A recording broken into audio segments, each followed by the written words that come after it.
伫咧破病，咱人袂当破病。这流感疫情是连续3礼拜伫咧降落，不过因为这东北季风加上最近天气是愈来愈寒，疾管署也提醒讲，未来12月可能会有另外一阵新的流感冬季流行期，而且这威胁是偏秋季搁较严重哦。提醒呢，50岁到64岁民众，11月初1就是要来开放这第2阶段的公费流感疫苗，那做有符合资格民众，爱赶紧去做。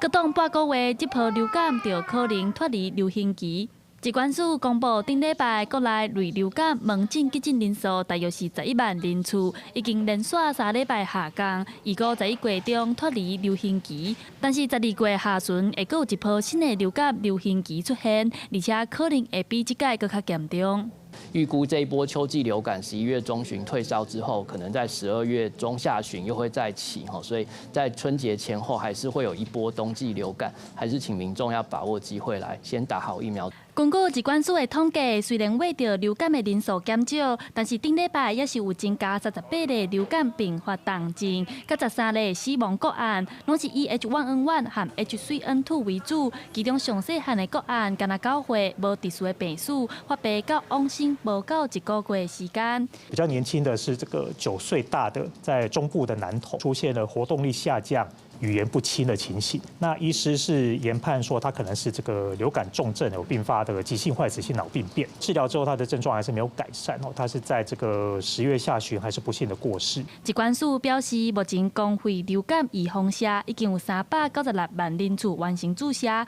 是去年同期的1.2倍。11月初1会开放第2阶段，提起50岁到64岁无高风险慢性病的成人会当准备去做啊。疾管署也表示，因为今年公费疫苗真侪人来做，所以暂时未开放全民会当做。若是无符合公费的对象，建议会当自费注射，提早互家己有保护力。记者陈亚雪、林秀凯台北报道。